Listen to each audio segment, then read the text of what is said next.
एक माध्यम से दूसरे माध्यम में जाने के लिए किसी न किसी एक स्थान से दूसरे स्थान में जाने के लिए किसी न किसी माध्यम की आवश्यकता होती है। उसके बाद हम लोगों ने तरंग शायद पढ़ लिया था या नहीं पढ़ा था, फिर भी एक बार देख लेते हैं तरंग क्या है। तरंग एक प्रकार का विक्षोभ है जो बिना अपना स्वरूप बदले एक निश्चित वेग से आगे बढ़ता रहता है। कह लेते हैं अगर एक तालाब में हम पत्थर फेंकेंगे तो पत्थर पानी में जब तालाब में गिरेगा तो वो ये तालाब में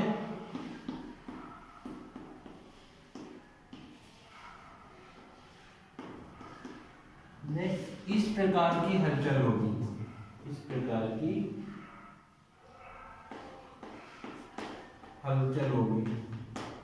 ठीक उसी प्रकार जो ध्वनि है वो भी तरंग के रूप में एक स्थान से दूसरे स्थान तक गति करती है। लेकिन तरंग क्या है, तरंग एक प्रकार का विक्षोभ है जो बिना अपना स्वरूप बदले एक निश्चित वेग से आगे बढ़ता रहता है। तरंग देख लेते क्या है, जिस रीति से ध्वनि माध्यम में अपने माध्यम में आगे बढ़ती है तरंग गति कहलाती है। कहने मतलब तरंग एक प्रकार का विक्षोभ है जो अपना स्वरूप बदले एक निश्चित वेग से आगे बढ़ता है, वो क्या कहलाता है, तरंग कहलाता है। तरंग ध्वनि गति करेगी तो तरंग गति में होगी। तरंग गति क्या हो जाएगी, जिस रीति से ध्वनि माध्यम में आगे बढ़ती है तरंग गति कहलाती है। या एक दूसरा दूसरी परिभाषा क्या हो जाएगी,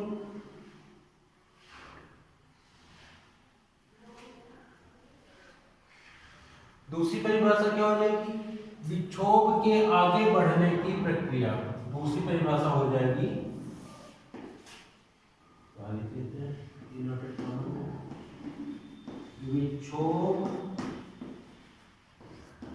विक्षोभ के आगे बढ़ने की प्रक्रिया क्या कहलाती है, विक्षोभ के आगे बढ़ने की प्रक्रिया तरंग गति कहलाती है। आगे देख रहे हैं, आगे देखेंगे कि ये जो गति करती है, ध्वनि गति करती है, वो उसका माध्यम क्या क्या होगा, ध्वनि के गति करने का माध्यम क्या है, माध्यम ठोस, द्रव,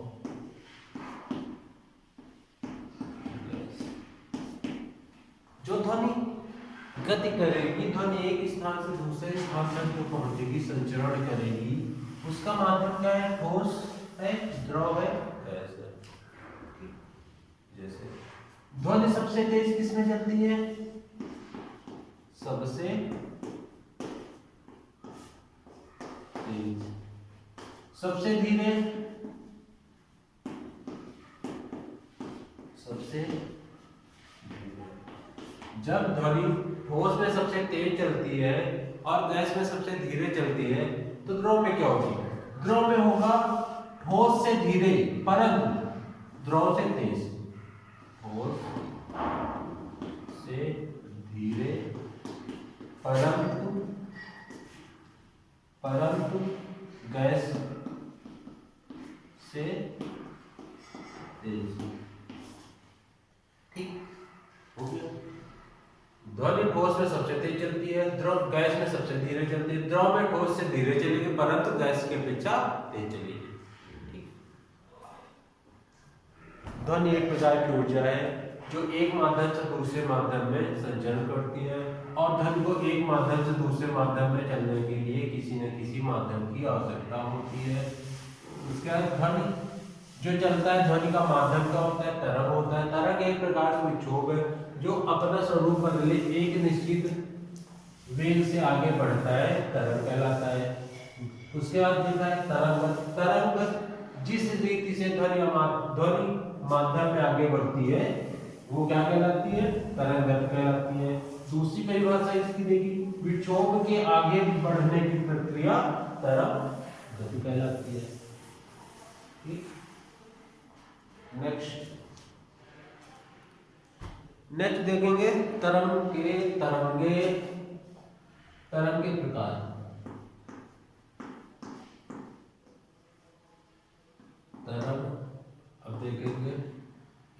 प्रकार क्या है, एक है अनुप्रस्थ, शायद अनुप्रस्थ गलत लिखा है क्या, अनुप्रस्थ अनुप्रस्थ तरंग, दूसरा है अनुदैर्ध्य तरंग।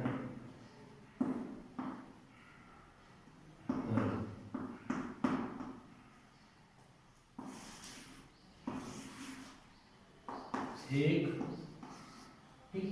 तरंग जो जिस माध्यम में चल रही है, ध्वनि जिस माध्यम में चल रहा है वो तरंग रूप में चलता है। तरंग दो प्रकार के होते हैं, अनुदैर्ध्य तरंग और अनुप्रस्थ तरंग।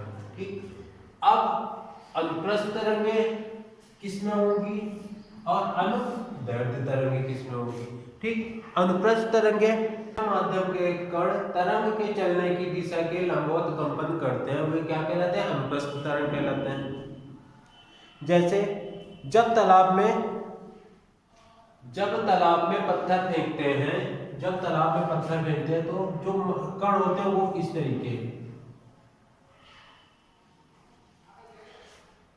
इस तरीके गति करते हैं।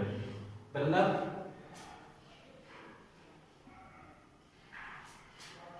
ये कौन सी तरंग हो गए, अनुप्रस्थ तरंग हो गई। ठीक,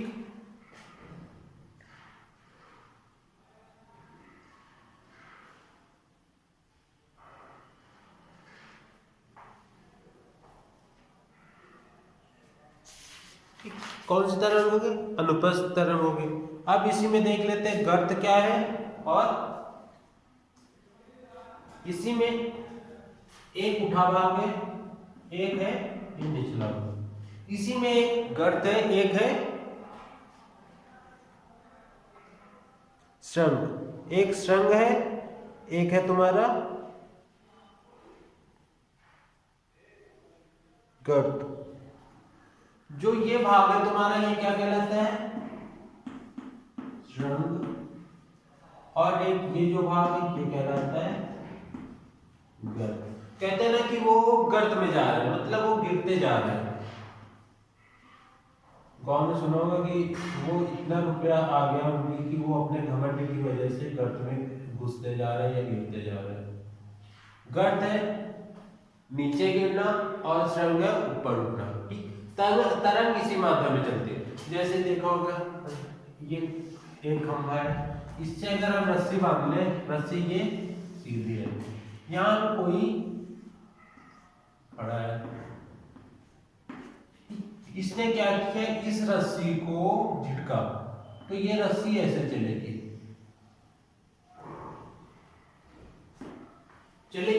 तो रस्सी क्या हो रही है, ये हो जाएगा तुम्हारा गर्त, ये हो जाएगा श्रृंग। उसी प्रकार कैसे, ठीक, यही चीज यहां पे देख लो, ये तालाब है, ये तालाब है, ठीक, ये यहां पे ये पानी है,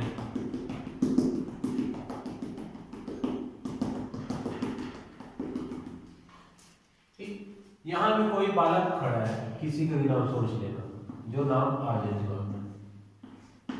ये बालक खड़ा है, इसने क्या किया,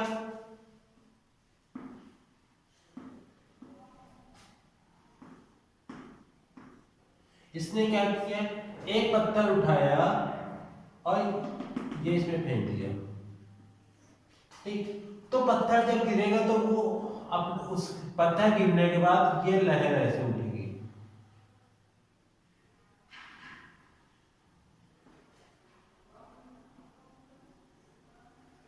ठीक, तो ये क्या हो जाएगा, ये हो जाएगा श्रृंग और ये हो जाएगा गर्त, ठीक।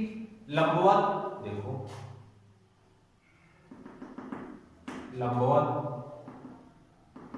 ठीक, वही है, वे तरंग जिसमें माध्यम के कण तरंग के चलने की दिशा, ये दिशा है, मान लेते हैं ये दिशा है। माध्यम के कण तरंग के चलने की दिशा के लंबवत कंपन करते हैं, लंबवत ऊपर फिर नीचे। ये देखो ये लंबवत है और ये लंबवत है। लंबवत कंपन करते हैं वो क्या कहलाते हैं? अनुप्रस्थ तरंग कहलाते हैं। देखो लंबवत है, ये भी है लंबवत, ये भी है, ये भी लंबवत है। ठीक,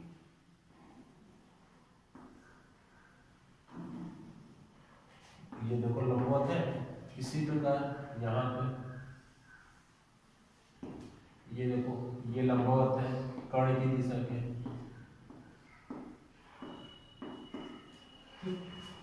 वे तरंग जिसमें माध्यम के कण तरंग के चलने की दिशा के लंबवत कंपन करते हैं अनुप्रस्थ तरंग कहलाते हैं। गर्त क्या है? तरंग के उठने को, तरंग के गिरने को गर्त कहते हैं और तरंग के उठने को श्रम कहते हैं। अब इसमें देखते हैं तरंग दैर्घ्य।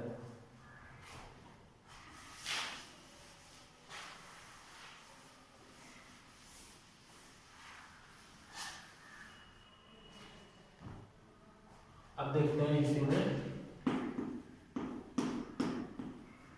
तरंग दैर्घ्य।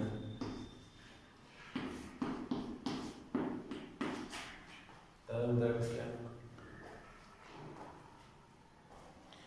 तरंग दैर्घ्य देखो इसकी परिभाषा,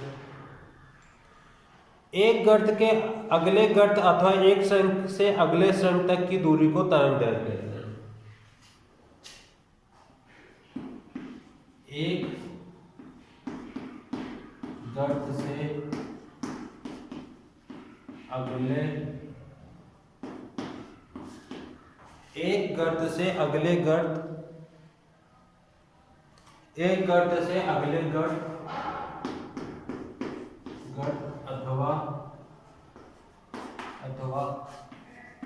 एक श्रम से अगले श्रम के बीच की दूरी को तरंग दैर्घ्य।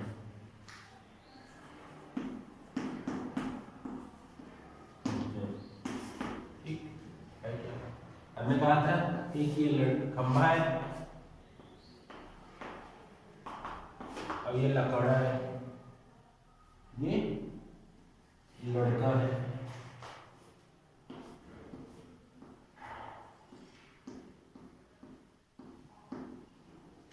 ठीक, इसने क्या किया? इसके हाथ में रस्सी है, इसने रस्सी को झटका,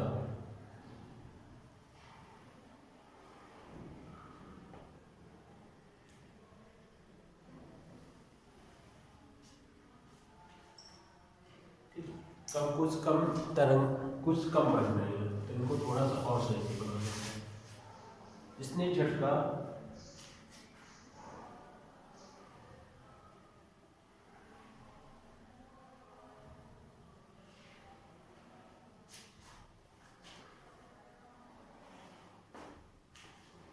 ये यहाँ लकड़ा है तुम्हारा,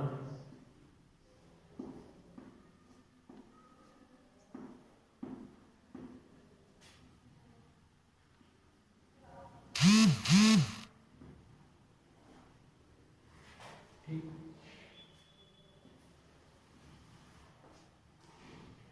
गाड़ी में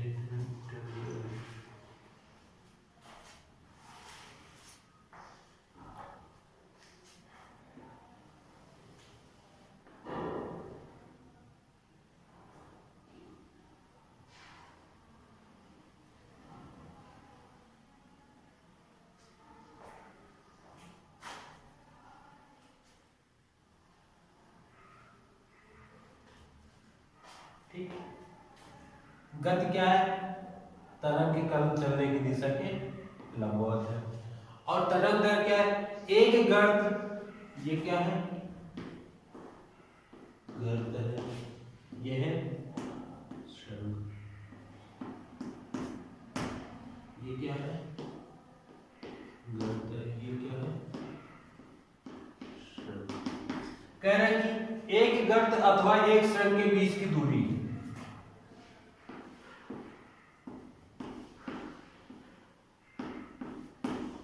या शंख के बीच की दूरी ले लो एक, या एक गर्त के बीच की दूरी ले लो, क्या कहलाएगी, तरंग दैर्घ्य कहलाएगी। ठीक ठीक। अब इसी में देख लेते हैं आवर्तकाल, इसी में देखेंगे आवर्तकाल, आवर्त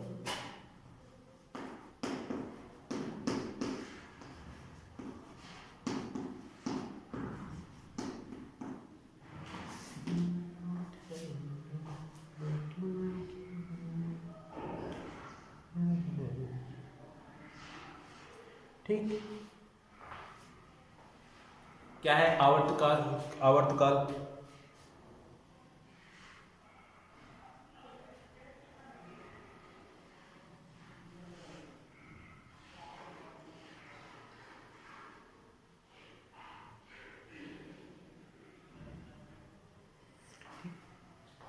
आवर्तकाल माध्यम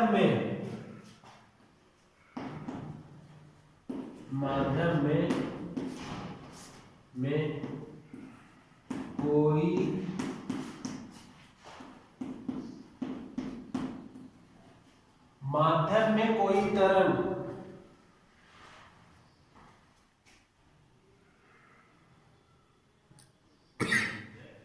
ले, कौन कौन है, कोई नहीं है चाहिए।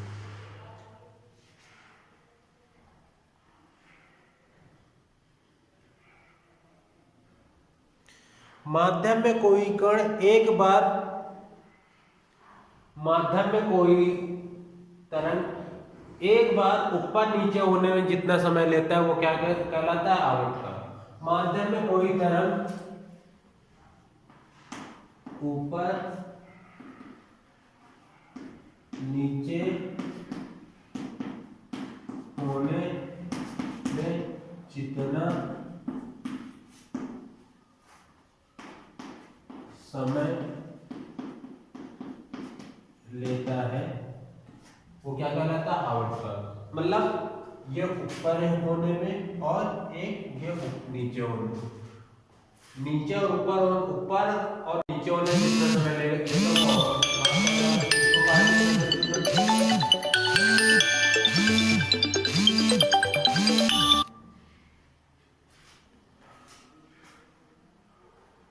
ठीक। इसको काहे से प्रदर्शित करते हैं,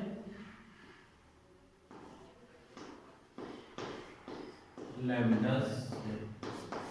ठीक, यहां तक हो गया। अब कल हम पढ़ेंगे अनुदैर्ध्य तरंग, कल पढ़ेंगे, कल का टॉपिक है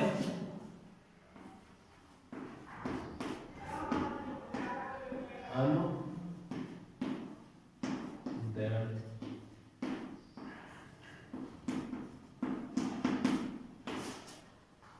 अनुदैर्ध्य तरंग चलती किसमें, द्रव में। कल अब देखेंगे अनुदैर्ध्य तरंग। ठीक, ओके, देख लेना, पढ़ भी लेना।